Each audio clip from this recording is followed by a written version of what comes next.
Welcome to my channel. While we make a short flight here from Key West to Marathon in VR, I want to talk about something that's been on my mind. With the proliferation of many affordable new VR headsets, more and more pilots and simmers are trying their hand at VR. And as you know, if you've watched my channel, I'm a big proponent of VR flying. I love it. But there's one thing that I had no idea about before I started flying VR, and I wanted to talk about that in this video, and that is VR motion sickness, or also called cyber sickness. I have to tell you, it was a real disappointment to me at first. You know, I have a long career flying. I started flying when I was 16. I have over 23,000 flight hours. I've flown jet fighters, the F-4. I've flown light airplanes, and I've flown airliners for many years. In all those years, there was only one time that I ever felt the slightest bit airsick, and I'll tell you about that later. Even big crazy roller coasters never made me feel motion sickness either. So I was really perplexed when I got this VR headset and I started to feel bad. I started to feel real bad, and I couldn't understand what was going on. It really perplexed me because I thought I was immune to motion sickness. So after a couple years of VR flying and some research on my part, I've come up with some insights that I think you'll find interesting. In this video, I'm going to look at some physiological and psychological causes for VR sickness. I'm going to look at how VR sickness is related to air sickness and motion sickness in general, and why real-life pilots may actually be more susceptible to VR sickness when they first try their hand at VR flying. And finally, I'm going to discuss some strategies to get past VR motion sickness and move on to a long, enjoyable experience in VR flight simulation. So how prevalent is VR sickness? Well, recent studies show that anywhere between 40 and 70% of people will experience motion sickness within the first 15 minutes of playing a virtual reality game. In fact, in some applications, it was almost 100%. And we got to believe flight simulators with all the motion would probably be among those. So this is a topic definitely worth looking into. So let's jump into it. The physiology of the human ear provides a lot of clues to the reasons for VR sickness and motion sickness in general. Besides the ear's obvious function of providing hearing, it also provides our brain with critical information to maintain balance and to be aware of our orientation with respect to the world. As you might expect, our eyes play the dominant role providing this orientation information, but it works in close conjunction with the signal sent from our inner ear. When our vision is limited in some way, these inner ear signals can become our dominant source of orientation. And even with good visual inputs, these signals from your inner ear are critical in maintaining balance.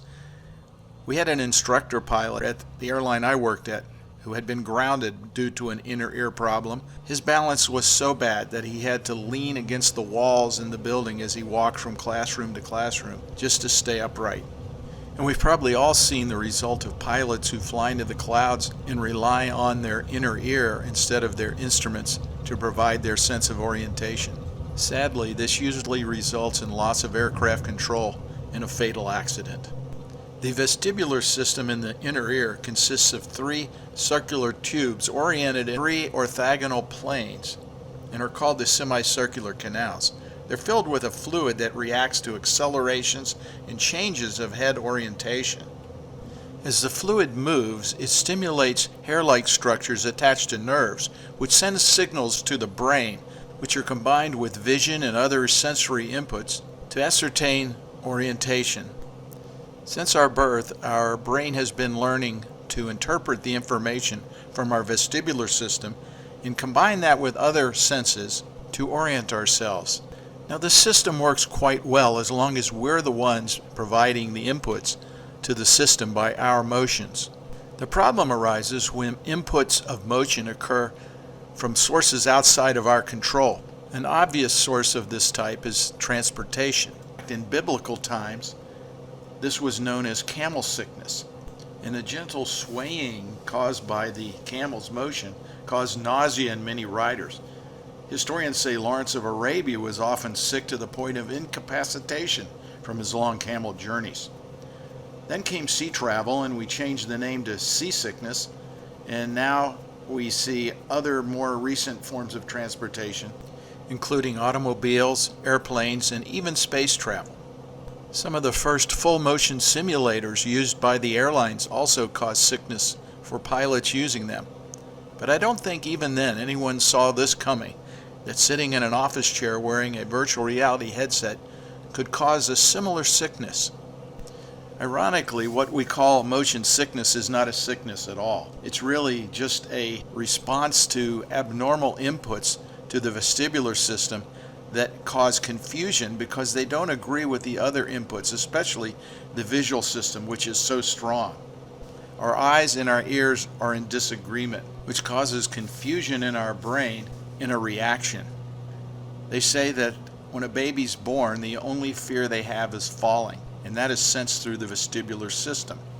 This is a very primal reaction built into us, and although intellectually we may know that we are not in danger, our brain senses something is terribly wrong, and the reaction is often fear and even the uneasiness of the stomach, and sometimes even vomiting.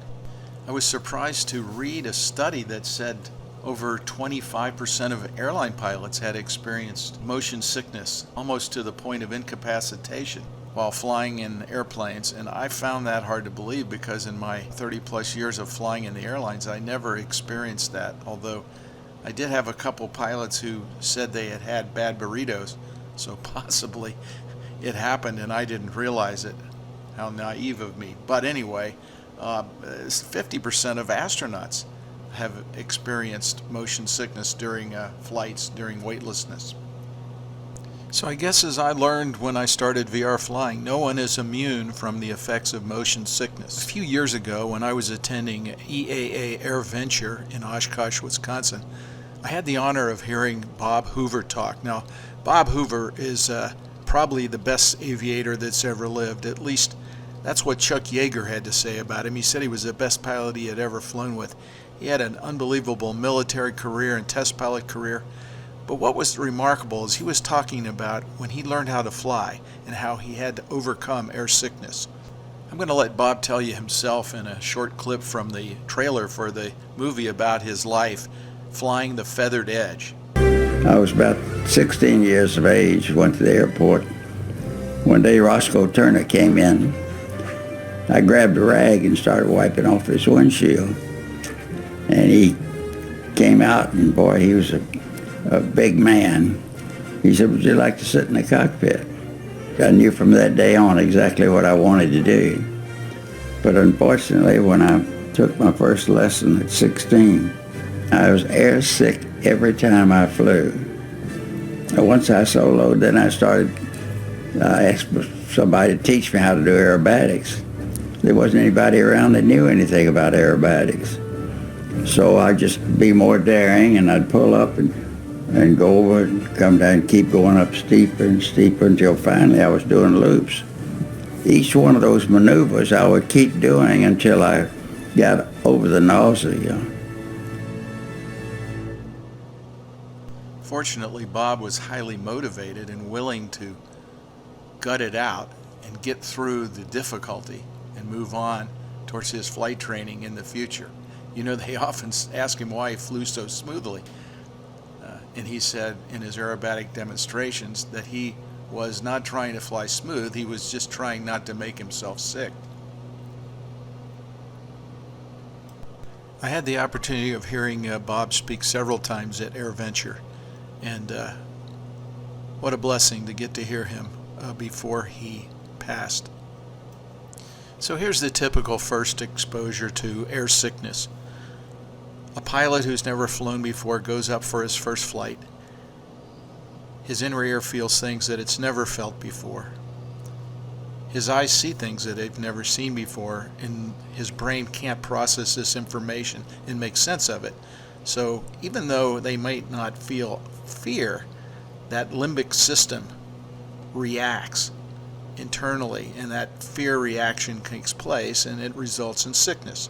The same thing can happen to a pilot who's experienced, who goes up and tries aerobatics for the first time. Again, new G-forces, new orientations, attitudes, and again, the end result is sickness.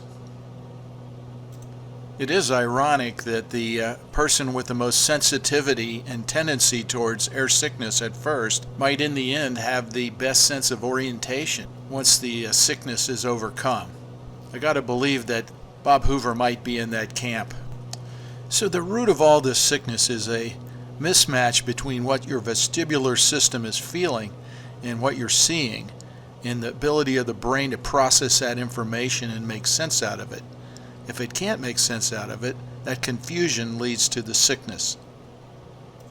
So this phenomena, called vestibular mismatch, can be overcome over time as your brain learns to become accustomed to these inputs that you were previously unfamiliar with and comfortable with them, and this reaction, this air sickness or motion sickness, begins to subside. Unfortunately, if this isn't handled correctly, the sickness can become a habitual response, and then it can become bigger than the problem itself. It can become a fear reaction.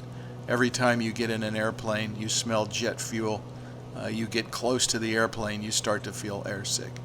I know in my career of flying, when I was in ROTC, we went to summer camp and we got our first ride in a T-38.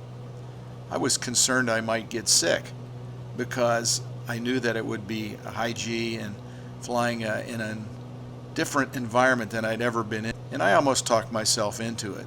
Fortunately, once I got in the airplane, I was so overwhelmed by the experience itself that I didn't even think about air sickness. But for someone who's had that experience, it can return over and over and finally become something that's just not worth dealing with. And people drop out of flight training for this reason all the time. So if you're tracking with me, you probably have already figured out kind of why flying in VR might create motion sickness similar to air sickness. It is a disagreement between the vestibular system and the visual system, our eyes. I told you at the outset that I had experienced air sickness only one time in an airplane in my 50 or so years of flying. And that was when I was in college and I was taking a course in flight test engineering. And I had to sit in the back seat of a Musketeer Beechcraft and record data for an experiment I was doing for my course. Someone else was flying the plane up front, and I had my head buried in a log charting numbers off of some meters and recording that data. And after about 30 minutes I started to feel very sick, not to the point of throwing up, but I did have to look out the window and regain my composure. My vestibular system was definitely feeling the motion of the aircraft, but my eyes weren't seeing it as I was looking at the notebook. This is why some people are prone to motion sickness if they read while they're riding in the car, and why when you do get sick, the solution is usually you're told to look out the window. In the case of VR flying, it's kind of reversed. We're seeing lots of visual stimuli that's showing the world moving about and sensing the nose moving up and down and banking, all the things that we're seeing, but we're feeling no input to our vestibular system, so we get the vestibular mismatch. I think for some people it defies common sense that you could have motion sickness when you're sitting totally still on a chair in your living room with a set of VR goggles on. But that's what it is. It's actually motion sickness, and it's exactly related to the motion sickness that you feel when you're in an airplane or riding in a car or hanging over the side of your favorite deep-sea fishing boat. The mismatch is the problem and not the motion itself.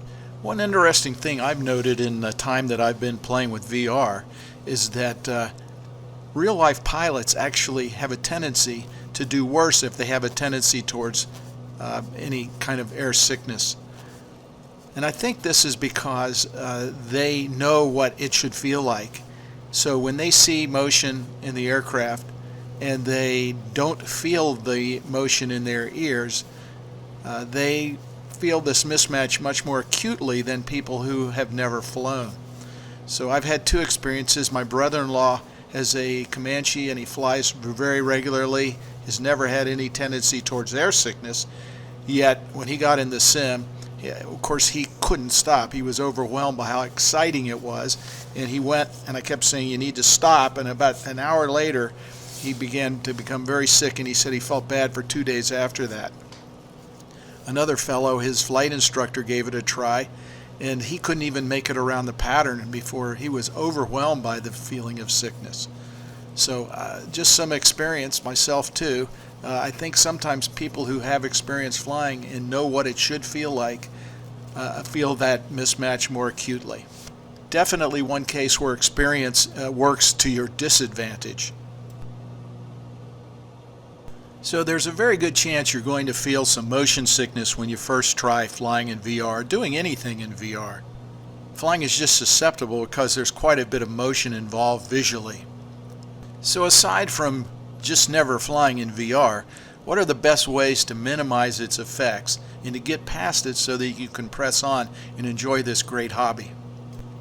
Well, since it is actually just motion sickness, many of the tried and true remedies for motion sickness can be applied here too, with one advantage. In the aircraft, limiting your exposure is not that easy. Once you're in the air, it takes a while to get back on the ground. The beauty of VR is that you can just take off the headset and take a break. And I would say the best way to get through this is to limit your exposure at first, probably to about 10 or 15 minutes, until you feel any sign. And at the first sign of feeling any illness, discontinue the session and take a rest.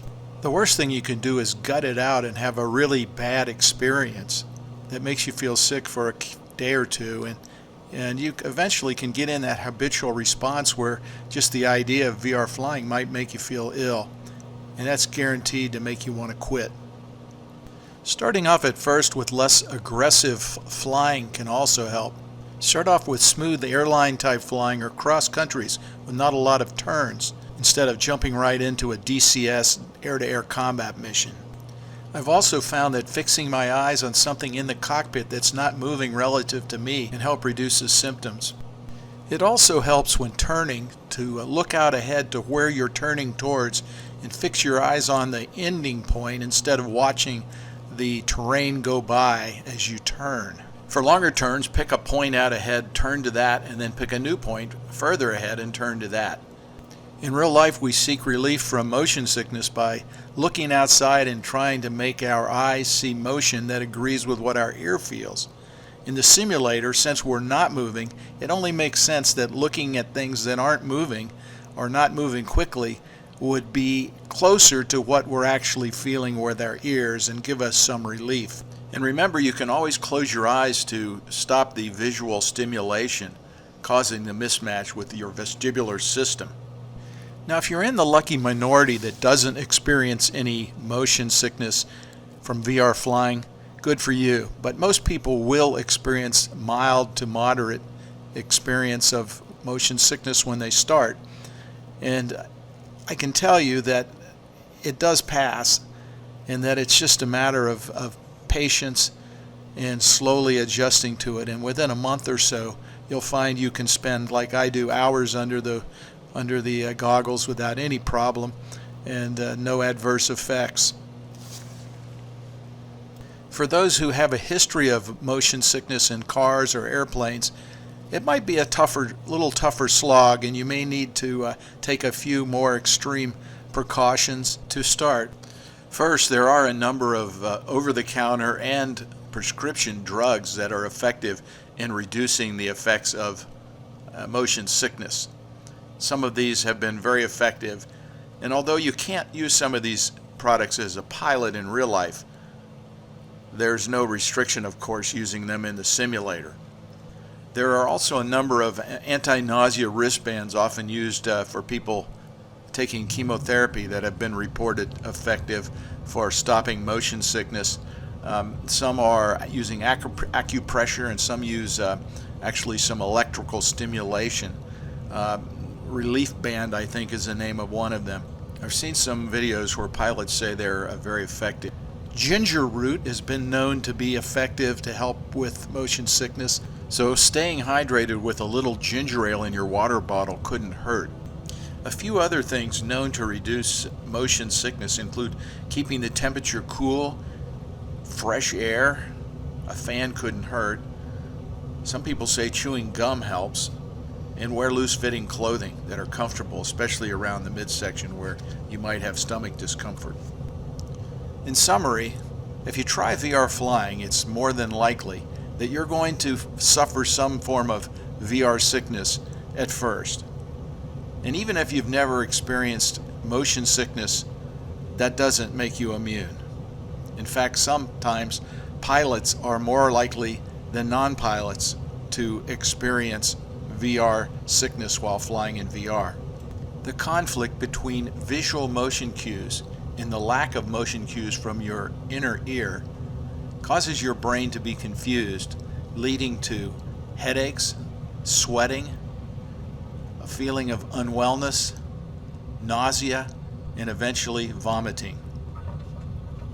For most users, discontinuing your exposure at the first signs of discomfort from the symptoms and then repeatedly increasing the length of exposure is a way to acclimatize yourself and get beyond these symptoms. For the vast majority of users, over time, the effects of motion sickness in the VR world disappear and don't recur. For the few people that have a special inclination towards motion sickness, special efforts may need to be taken as discussed in the body of this presentation. I hope this presentation has been useful to you. I know when I started VR simming, I was concerned that I may have wasted my money on the VR headset because I had no reason to believe that these symptoms were going to stop. I thought it might be useful for others to know that they need to press on, take their time, be patient, and the end will eventually come, and you'll be able to continue VR simming and enjoy this great new way to experience our hobby. If you like my videos, please subscribe. Please leave likes. Share with your friends, especially those that might be considering VR simulation. And I'd love to see your comments of how you may have uniquely overcome VR sickness. Thanks for watching. Hope to see you on the next video.